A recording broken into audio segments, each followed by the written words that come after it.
Today we're going to be simulating nested objects. So as you can see, the internal objects affects the external one, and the external one affects the internal one. You can also scale it, and it stays within the bounds.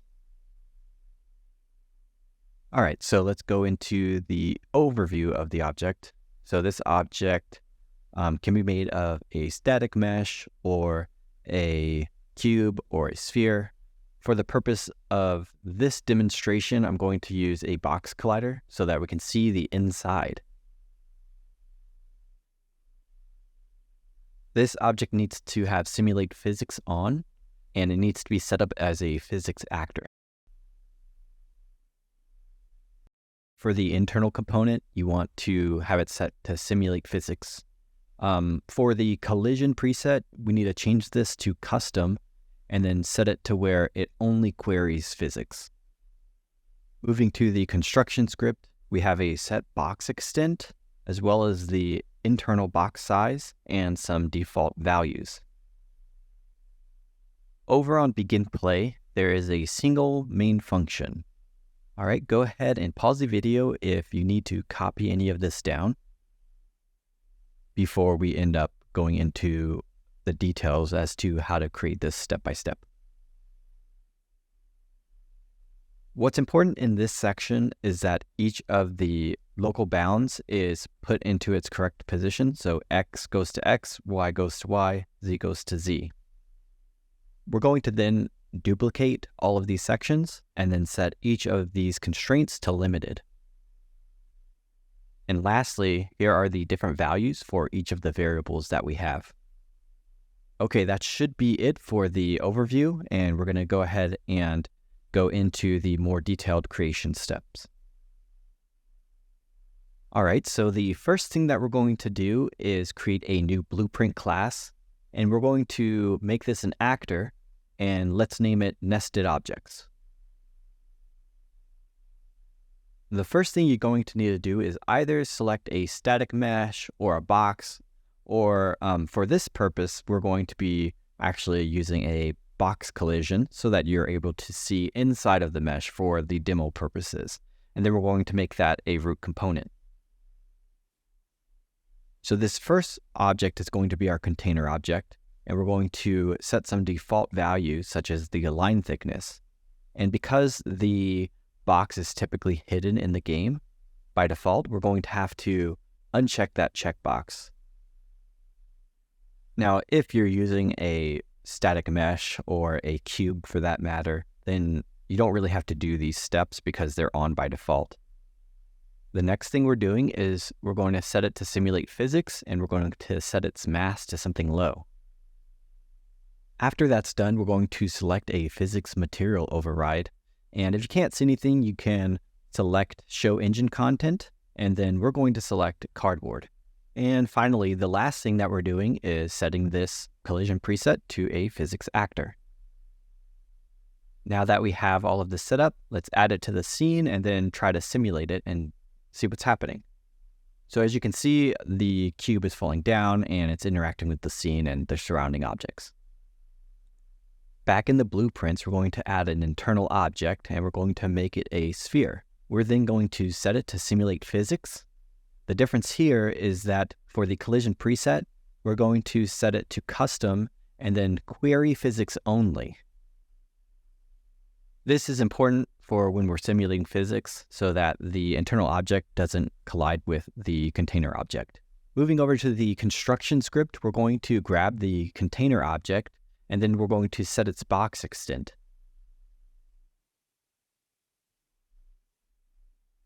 From this node, we're going to branch off of it, and we're going to create a new variable for the box extent size, and then we're going to set some default values for it, and then make sure that it is instanced editable so that we're able to access it within the editor. To make sure that the sphere doesn't become larger than the box itself, we're going to get the smallest vector of that box and scale it based off of there. We're then going to multiply that by the internal object size variable and then set some default values. We're going to make this instance editable as well so that we can access it during the simulation. So that it's easier to find later, we're going to categorize this as an internal object variable so that we can group it later on. From here, we can select the internal object, set the relative scale, and then connect it all together. I'm also going to do some cleanup so that it's a little easier to read this later on when I come back to it. If you take a look at the viewport, you're going to notice that the sphere is massive. That's because the scale is in meters, whereas the scale of the box bounds is actually in centimeters multiplied by 2. And so instead of dividing it by 100 to get centimeters, we're going to divide it by 50. And now that we've done that, you can see that the internal object size looks correct. Not only that, but you can see that when we scale the external container, that the internal object is scaling to its minimal bounds. All right, so when we simulate, you're going to notice that the internal object is just going to continue to fall through the floor. That's just because we don't actually have any physics collision enabled. And that's because we're going to be using physics constraints to constrain this object. And you could do this with a manual method, but instead we're going to use blueprints and do this in a more programmatic way. So what we're going to do is we're going to create a function, add it to begin play, and then we're going to go into that function. So the first thing we're going to do is create a for loop to loop through all of the different constraints we're going to make. Because we're going to have 3 constraints for x, y, and z, we're going to have an index of 0 and a last value of 2. So 0, 1, 2 would loop through 3 times. If this is confusing, you can do 1 and 3, but it's best practice to do 0 indexing. And then we're going to branch off and create a local variable using this index. And it's best to put local in the beginning of any local variable so that you don't get confused between local and global. The next thing we're going to do is add a physics constraint component. And once again, we're going to make sure everything's nice and clean and readable. It's very easy to make blueprints look very messy. And then from this node, we're going to create another local variable. So we'll call this local constraint. Let's go ahead and grab a local constraint variable and set the constrained objects of that component.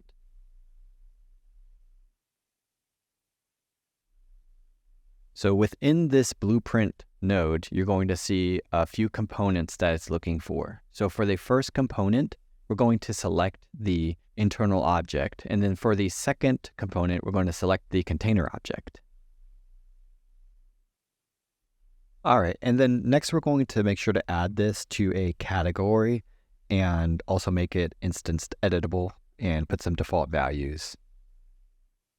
Let's take the external object size and subtract it from the internal object's radius so that we can use that length for the constraints so that the internal object never ends up exiting out of the external container. So once we have this, we're going to need to do a couple of things. First, we're going to create a sequence and set some default values. So we're going to need the local constraint as well as the bounds. And then we're going to set the X, Y, and Z constraint limits to free just as a default setup. So once the bounds is split and you have each of the blueprint nodes ready, X, Y, and Z, just make sure that those bounds, X, Y, and Z, are in their correct corresponding nodes. All right, and then from here, we're going to get the local index, and then we're going to perform a switch on int. We don't need the default pin for this, but we do need to make sure that the starting integer matches the first integer of our for loop.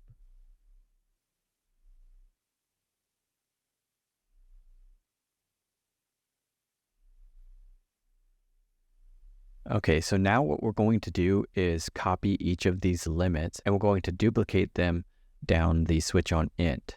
And instead of having all of them be free, we're going to change the constraint to limited. That should be all that you need for this initial setup. And so let's go ahead and see what the outcome is. So at this step, the internal object should be contained within the bounds of the external container. But if you look closely, you're going to see that it doesn't contain any friction. So we're going to have to go back into the blueprints and modify some things so that we can get some sort of friction mechanism working. So going back into the blueprint function, we're going to move these nodes over to make room for what we're going to do next. So from here, we're going to grab the local constraint a few times. We're going to then set the linear velocity drive and then the linear position drive. And then finally, we're going to set the linear drive parameters. So we need a little bit more room. So let's go ahead and move this over. And then we're going to set some variables. The first variable we're making is the position strength, and we'll call that internal position reset strength. Then we're going to create another variable for the velocity strength, and we'll call that one internal dampening. And it's basically, as it says, it's going to slow down the object as it moves across the space. So let's go ahead and make those variables instance editable, and then we're going to go ahead and simulate. And because we haven't set any values for the two variables, it still looks like it doesn't have any friction. So let's go ahead and do that right now. So bringing up the internal damping, you'll see that it's now moving with the box more, and it's slowing down as it moves across. And with the internal position reset, you'll see that it's trying to move back to its original position. You will also see if I set this to a higher value, the internal object actually starts to float because it's trying to go back to its initial location, which is the centroid, but it's fighting with gravity a little. So moving the reset value back down, we can increase the internal damping, and you'll see that the internal object doesn't want to move as well. It wants to stay where it currently is. And so depending on what you're looking for, you can change these values back and forth and get whatever desired effect you need. So let's go ahead and move this value back down to get something that just looks pretty good. Okay, let's go ahead and move this object up to the top of our simulation so that we can see what kind of effect it has as it goes through. Oh, well, the object is a little too big for the simulation little platform thing that we have going on. So let's change its size and then start over. All right, so you can see that the internal object is affecting the external container, and the external container is affecting the internal object. So everything appears to be working as what we would expect it to. Lastly, one quick thing is that you can see that the internal object is actually affecting the center of gravity of the external object. And that should be it.